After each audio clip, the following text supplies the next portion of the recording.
मंत्रिमंडल में मेरे सहयोगी साथी गण,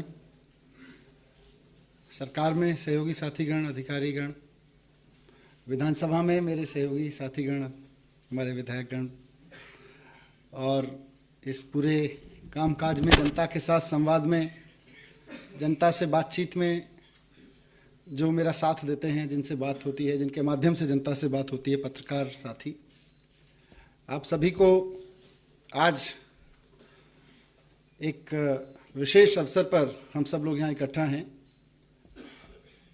2 साल पहले इस सरकार ने शपथ ली थी और 2 साल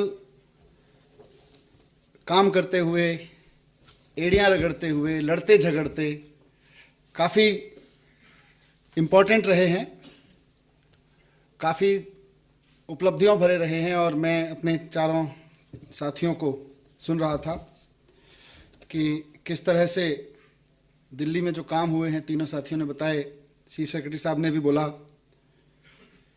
मैं 2-3 और आज 2-3 दिन से मीडिया के साथ इंटरेक्शन भी चल रहा है लगातार। 2 साल हो गए, क्या हुआ।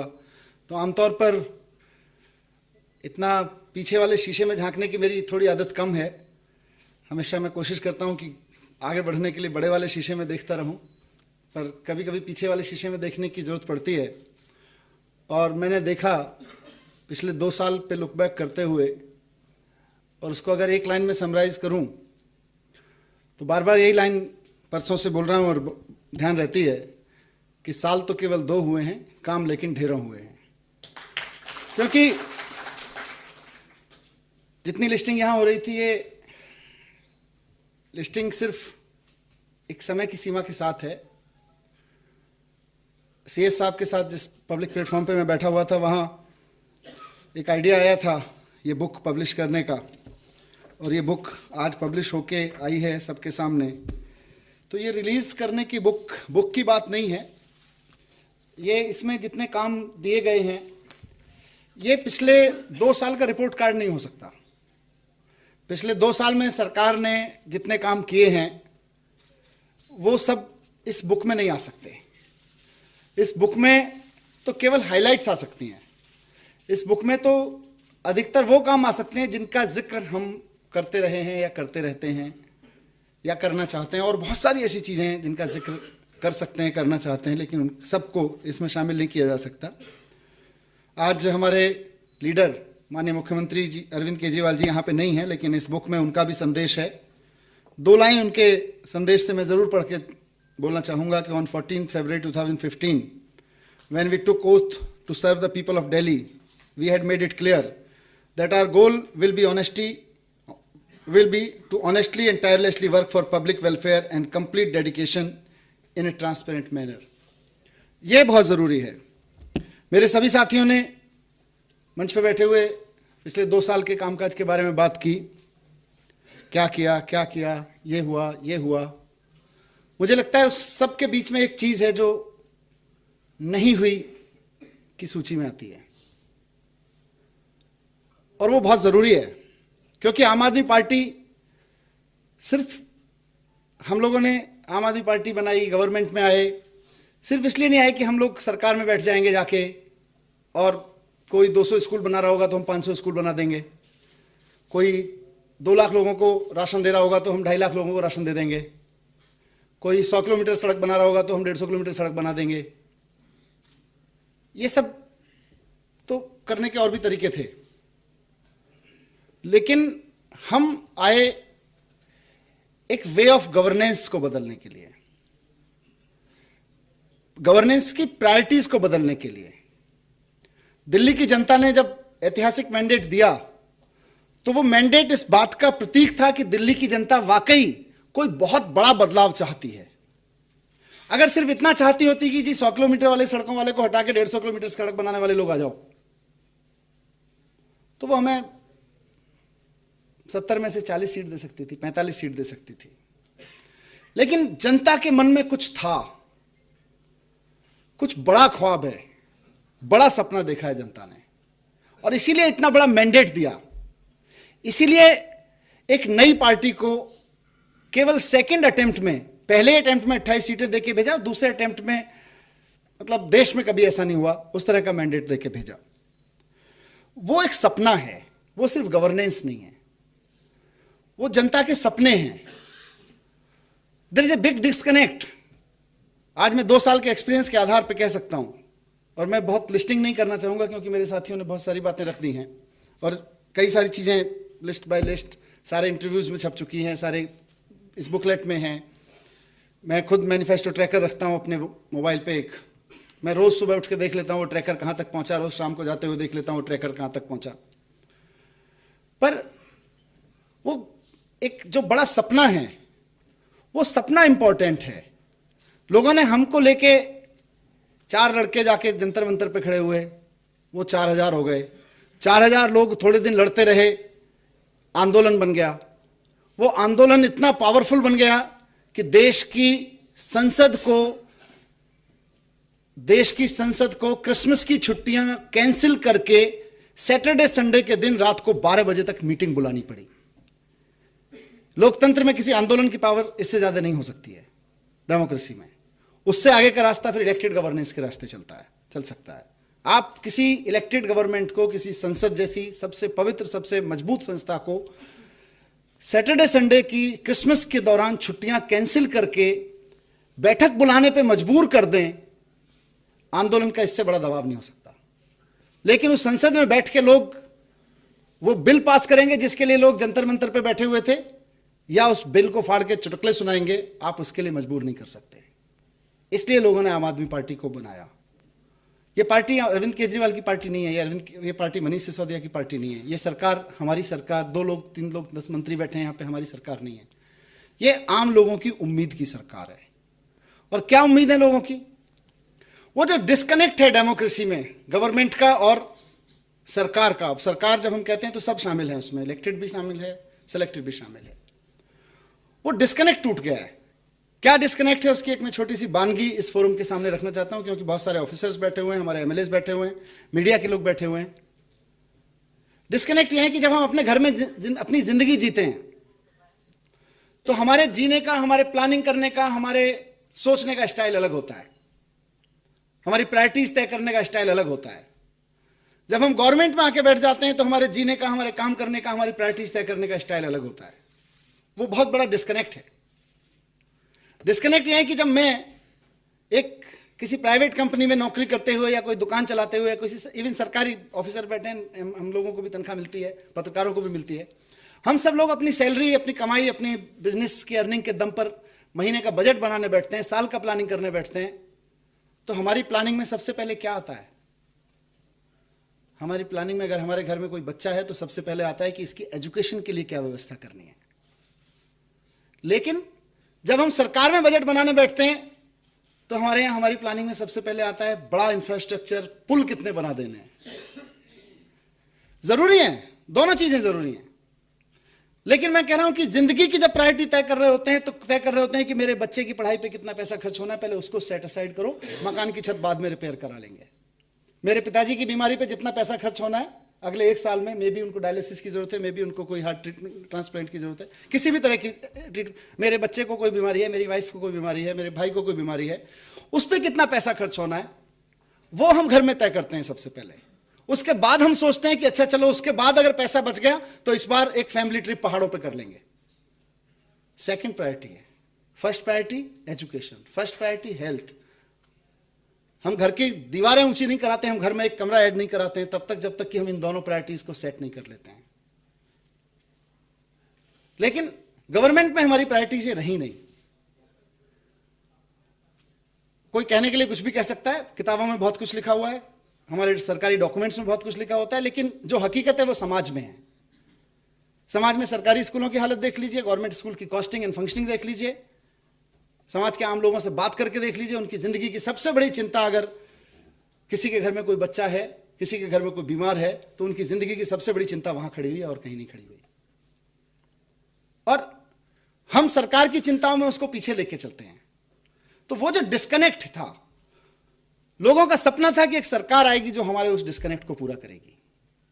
मैं बहुत खुशी के साथ कह सकता हूं कि पिछले 2 साल में हमारी सरकार ने वो डिस्कनेक्ट पूरा किया है। वो जो गैप था उस गैप को प्लग इन किया है। बहुत सारी चीजें हो गई हैं और बहुत सारी चीजें नहीं हुई हैं। बहुत सारी चीजें हो जाएंगी ऐसी ऐसी जो हमने सोची और कही नहीं थी, और बहुत सारी चीजें ऐसी भी शायद छूट जाए जो हमने कही होंगी। लेकिन एक बड़ा, क्योंकि ये जितने 70 पॉइंट हैं, ये जितनी यहाँ इस किताब में लिखी हुई चीजें, ये तो सब मैनिफेस्टो, डेलिब्रेशन, डिस्कशन इनसे निकल के आई है ना। जिस दिन जंतर मंतर पे जाके बैठे थे, जिस दिन आम आदमी पार्टी बनाने का फैसला किया था, उस दिन ये लिस्ट थोड़ी ना थी साथ में। उस दिन एक बड़ा सपना था, और वो सपना था कि देश की जिंदगी और देश की गवर्नेंस के बीच जो डिस्कनेक्ट है, उस डिस्कनेक्ट को कनेक्ट करना है, उस डिस्कनेक्ट को प्लग इन करना है। और मैं बहुत अथॉरिटी के साथ ये कहना चाहता हूं आज 2 साल के बाद, yes we have fixed that, yes we have plug in कर दिया है। We have been able to, maybe partly, maybe substantially, but we have done it and we have been able to fix it. हमारा role वही था। सबकी अपनी अपनी भाषा होती है, मैं कई बार अपने साथियों की भाषा से सहमत नहीं हो पाता हूं कि हमने कर दिया। मुझे लगता है आज की तारीख में ऑफिसर्स तो वही हैं, मशीनरी वही है। गवर्नमेंट का एक चक्का अगर बदला है तो दूसरा चक्का तो वही है, barring few officers who have joined new as entrants, या जो रिटायर हो गए, या जिनमें से एक आध को जेल भेज दिया गया। उनको छोड़ के बाकी सब लोग वही है जो काम कर रहे हैं। और ये काम जितना हमारे साथियों ने गिनाया, गोपाल भाई ने उसकी तरफ इंडिकेट किया, हमारी भूमिका कहीं ना कहीं करवाने की है। हमारी भूमिका कहीं ना कहीं प्रायोरिटीज सेट करने की है। उस भूमिका को हमने बखूबी निभाया है। करने का काम तो उन्हीं ऑफिसर्स ने किया जिनमें से कुछ यहां बैठे हुए हैं, जिनमें से बहुत सारे लोग काम भी कर रहे हैं अभी। जिन्होंने नहीं किया उनसे झगड़ा रहता है, जिन्होंने नहीं किया उनसे लड़ाई झगड़ा रहता है, उनसे डांट डपट रहती है, उनके खिलाफ बात करते हैं, उनसे प्यार से बात करते हैं। लेकिन अल्टीमेटली काम तो इन्होंने किया, करवाया। और वही अंतर था, मैंने एक बार पहले भी इस सदन में, इसी हाउस में कहा था, हमने जो काम किया या नहीं किया। एक बड़ी चीज जिसकी और मैं जिक्र करना चाहूंगा, जब हम सरकार में आए तो हम वो लोग थे जो कभी सोचते नहीं थे कि राजनीति में आएंगे, कभी मिनिस्टर बनेंगे। तो जब हम नहीं सोचते थे तो हमारे दूर दराज के लोग तो बिल्कुल ही नहीं सोचते थे, रिश्तेदार, यार, दोस्त कभी नहीं सोचते थे। अब अचानक चक्र तेजी से घुमा और मंत्री पद पे आके बैठ गए, तो सबसे पहली मुसीबत, सबसे क्लोज सर्किल के लोग आके, अब तो मंत्री बन गए हो भाई, अब तो सबसे आसान है, अब तो ये तुम्हारी फलानी फलानी फलानी दूर की बुआ जी का लड़का जो बेरोजगार घूम रहा है लगवाई दोगे, या देखो इसने 5 साल पहले रजिस्ट्रेशन कराया था एक कंपनी का, आज तक इसको एक ठेका नहीं मिला दिल्ली में, अब तो दिलवाई दोगे, या कुछ कर लो अब तो तुम्हारे कहने। क्योंकि मंत्री शब्द बड़ा होता है, मुख्यमंत्री शब्द बहुत बड़ा होता है। पर एक चीज थी, और बहुत सारे लोग बहुत तरह के ऑफर भी लेके आते हैं और आए, ये कर लीजिए सर, पार्टी को पैसे की जरूरत पड़ेगी कल, ये पॉलिसी आपको तो चेंज ही करनी है सर, आप तो करेंगे ही सर, कर लीजिए, पार्टी को भी पैसे की जरूरत पड़ती है। और ऐसी थोड़ी है सर, कई लोगों ने सर ये सब दिखाने उखाने वाली बातें छोड़िए। वहां एक इंपॉर्टेंट लाइन जो हम लोगों ने ध्यान रखी कि हम, मतलब एक किसी शायर ने लिखा है, सरदार लियाकत अली साहब हैं, बहुत मशहूर शायर हैं, उन्होंने लिखा है कि मैं पहला सिक्का उठाने के लिए नहीं झुका, अगर झुक गया होता तो कमर से पूरी जिंदगी खम नहीं निकलता। हम पहली बार अपना सिक्का उठाने के लिए नहीं झुके। हमारे सामने बहुत सिक्के आए होंगे, हमारे सामने भी बहुत सिक्के पड़े होंगे। हम कोई पहली बार मंत्री, मतलब हम देश में कोई पहली बार कोई मंत्री नहीं बना, हम सब लोगों के साथ सरकार नहीं बनी थी, इलेक्टेड गवर्नमेंट हमसे पहले भी कितनी गई हैं, कितनी आई हैं। हम पहली बार इस कमिटमेंट के साथ खड़े हुए कि हमारे सामने सिक्के पड़े होंगे, हम उनको उठाएंगे नहीं, क्योंकि झुक गए होते तो फिर खम नहीं, पहला सिक्का अगर उठा लिया होता तो खम नहीं निकलता। ये इंपॉर्टेंट है।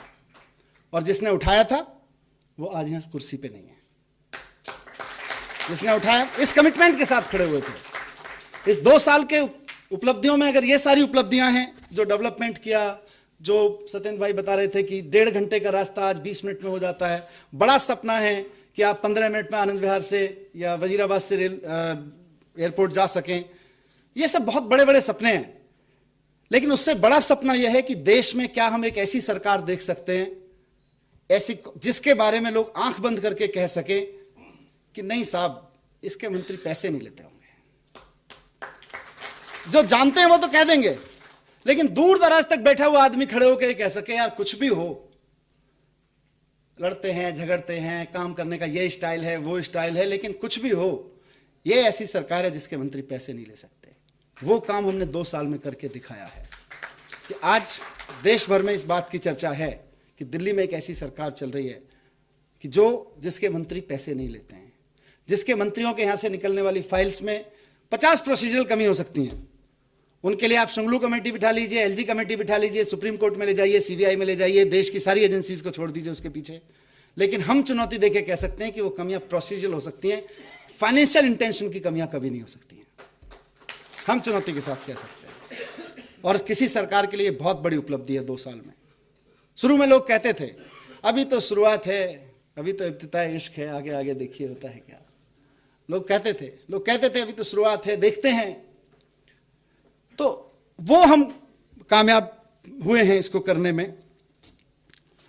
एक तो चीजें और कहने का मन है इस वक्त, इस मौके पर। जैसा मैंने कहा कि इतना बड़ा मैंडेट दिया तो दिल्ली के लोग दुखी थे। दिल्ली के लोग बहुत सारी चीजों से दुखी थे। हम इस हॉल में बैठ के माने ना माने, क्योंकि हमसे पहले कोई मंत्री यहां खड़े होकर बोलता रहे होगा, एक और कैबिनेट यहां बैठती होगी, मोर और लेस थोड़ा बहुत प्लस माइनस यही ऑफिसर्स का ग्रुप बैठता होगा, यही मीडिया का ग्रुप होगा, एमएलएस बदल गए। लेकिन उस ग्रुप से जो यहां बैठता होगा, जो विधानसभा में बैठता होगा सत्ता पक्ष में, उस ग्रुप से लोग दुखी थे। 67 सीटें तभी दी हैं, इससे बड़ा एविडेंस कुछ नहीं हो सकता। 4-6 सीटें ज्यादा हम आए थे, हम मेहनत कर लेते, हम इलेक्शन ठीक से मैनेज कर लेते, ईमानदारी से चुनाव लड़ लेते, भरोसे के साथ में। मैंने कहा 35 की जगह मैंने 70 में से 35 बहुमत के लिए चाहिए थी, 40 मिल जाती, 45 मिल जाती। लेकिन 67 सीटें हमारी महिमा की उपलब्धि नहीं है। 67 सीटें दिल्ली के लोगों के गुस्से की उपलब्धि हैं, दिल्ली के लोगों के दुख की उपलब्धि हैं। वो दुख था, लोगों ने अपनी पीड़ा एक्सप्रेस की थी, अपने पीड़ा का एक्सप्रेशन दिया था 67 सीटें देके। ऐतिहासिक मैंडेट था, ऐतिहासिक रूप से अपेक्षाएं भी थी लोगों की, इतना करेंगे, ये करेंगे, वो करेंगे। ऐतिहासिक रूप से काम भी किया है यहां जितनी चीजें आई हैं। और जैसा गोपाल भाई ने भी कहा कि ऐतिहासिक रूप से परेशानी भी झेली है। मुझे नहीं लगता कि कभी किसी चुनी हुई सरकार या सत्ता पक्ष के लोगों को इतना हैरेस किया गया होगा जितना 2 साल में। ये छोड़ दीजिए, सरकार के काम छोड़ दीजिए, कर लेंगे, अपनी टीम इधर बैठी है, अपनी टीम इधर बैठी है, सब मिलजुल के कर लेंगे। मेन चीज यह है कि मुझे नहीं लगता देश के इतिहास में कभी किसी एमएलए को इसलिए अरेस्ट किया होगा शरद चौहान कि उसके क्षेत्र में काम करने वाली किसी लड़की ने सुसाइड किया, और उससे 4 दिन पहले उस लड़की ने जो एसएमएस किया था उसमें AML लिखा हुआ था। उसके टेक्स्ट की बॉडी में कहीं किसी टेक्स्ट में AML था, और यह कंसीडर किया गया कि वो तो MLA ही होगा, और उसको MLA मान के 2 दिन जेल में डाल दिया गया, 4 दिन जेल में डाल दिया गया, हफ्ता भर जेल में। नाम लिया ना मैंने। ठीक है, मैं कह रहा हूं ऐसा ऐतिहासिक है, ऐतिहासिक मैंडेट था, ऐतिहासिक काम है, ऐतिहासिक अपेक्षाएं हैं, ऐतिहासिक स्पीड रही है काम करने की। लेकिन रिवर्ट बैक जिन लोगों ने किया वो भी ऐतिहासिक रिवर्ट बैक था। मुझे नहीं लगता कि देश के इतिहास में किसी एमएलए को इसलिए जेल जाना पड़ा होगा, एमएलए को, कि उसकी बीवी से झगड़ा हो गया था।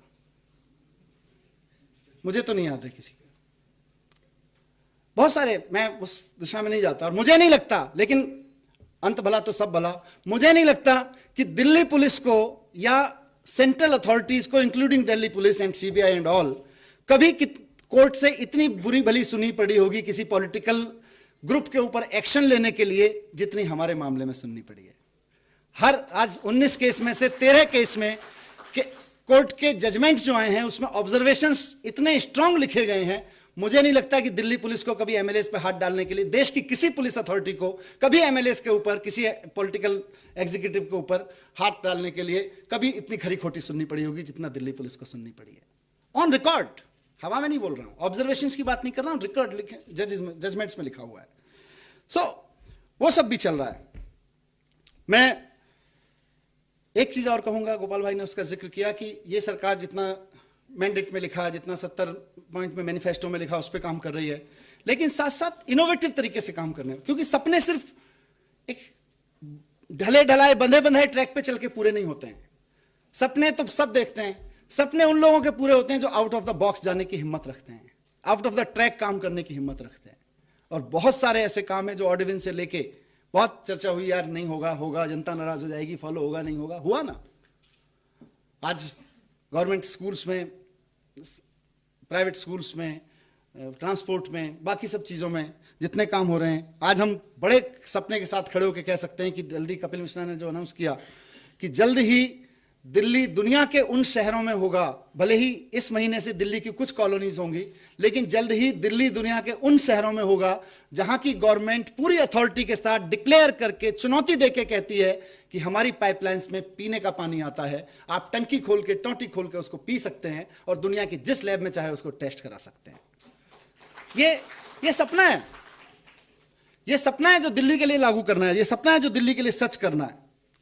तो मैं, चाहे वो बिल बनाओ, इसी मंच से बहुत बार हुआ है, बिल बनाओ इनाम पाओ की स्कीम है, कलाम मेमोरियल है, parent teacher meeting, summer camps, reading melas, ये सारी चीजें हैं, वो सब खूब काम हो रहा है उन पर। इनोवेटिव चीजें जो शायद हमारे मैनिफेस्टो में भी नहीं है, 70 पॉइंट में भी नहीं है, किसी सरकार के मैंडेट में नहीं होती, किसी कोई पीटी, लेकिन कहां से आ रहा है? क्योंकि जब आप अपनी टीम के साथ, जिसमें एमएलएज भी हो सकते हैं, मिनिस्टर्स भी हो सकते हैं, ऑफिसर्स भी हो सकते हैं, एडवाइजर्स भी हो सकते हैं, जब आप ओपनली बैठते हैं, क्लियर इंटेंशन के साथ बैठते हैं, तो बहुत सारे नए आइडियाज आते हैं, बहुत सारे इनोवेटिव तरीके सामने आते हैं। चाहे पेंशन बढ़ाई, आज पूरे दिल्ली में इतने सारे लोग खुश हैं, तो वो सब चल रहा है। लेकिन जैसा मैंने कहा कि एक और डिस्कोर्स हमने चेंज किया है। एक बड़ा काम जो पिछले 2 साल में हुआ, जिसको मैं मानता हूं कि बहुत बड़ा काम है, पता नहीं आप सब सहमत असहमत हो सकते हैं, कि हमने देश के डिस्कोर्स में एजुकेशन को लेके आया है। अभी तक एजुकेशन एक डिपार्टमेंट था, एजुकेशन एक एसेंशियल सर्विस थी जो सरकार प्रोवाइड कराती थी, लेकिन वो इतनी इंपॉर्टेंट है, मेरा अपना सोच है और मैं सोचता हूं कि आने वाले समय में ईश्वर से प्रार्थना है कि ऐसा हो कि इस देश में धर्म, जाति, क्षेत्र, इनके सबके चुनाव देख लिए हमने। मेरा अपना सोच है कि इस देश में एक बार इलेक्शन के नाम पे चुनाव, एजुकेशन के नाम पे इलेक्शन होने चाहिए। ये सरकार, ये पार्टी एजुकेशन पे अच्छा काम करती है, खराब काम करती है, इसके पास प्लानिंग अच्छा है, इसके पास, ये डिस्कोर्स यहां से शुरू हुआ है। हमने एजुकेशन पे बजट बढ़ाया, हमने एजुकेशन पे इनोवेटिव काम किए, लेकिन उससे बड़ी चीज जो एजुकेशन पे की और जिस पे हम काम कर रहे हैं कि जितना हमारी एजुकेशन सक्सेसफुल होगी उतना सरकार की जरूरत कम पड़ेगी। ये बड़ा अजीब डायनेमिक्स है। आप सोचते हैं सरकार को बंद करवा देंगे, बच्चों को इस तरह से पढ़ा लिखा के बड़ा कीजिए अगली पीढ़ी को कि उन्हें सरकार की बेयर मिनिमम जरूरत पड़े, बेयर मिनिमम गवर्नेंस की जरूरत पड़े। वो सपना लेके हम एजुकेशन पे काम कर रहे हैं। हम सिर्फ स्कूल बना, आज आप मुझसे पूछें 8000 स्कूल, 200 स्कूल क्या हुए, 500 स्कूल क्या हुए, बहुत सारा डेटा है अपने पास बताने के लिए। लेकिन जिस सपने को लेके हम काम कर रहे हैं, जिस सपने को पूरा करने के लिए हम सरकार में आए, मैं नहीं आया हूं 500 स्कूल बनवाने, मैं नहीं आया हूं 8000 रूम बनवाने, ये माइलस्टोन्स हैं, ये शायद स्टेपिंग स्टोन्स हैं। असली टारगेट ये है कि क्या हम देश के स्कूल्स को, दिल्ली के स्कूल्स को क्वालिटी ऑफ एजुकेशन के नाम पे वहां लाके खड़ा कर सकते हैं जहां मिनिमम गवर्नेंस की सिटीजन्स को जरूरत पड़े। ये बड़ा सपना है और मैं कह सकता हूं कि हमने उस पर काम शुरू किया है। उस पर हमने, ये बहुत लंबा काम है, छोटा काम नहीं है।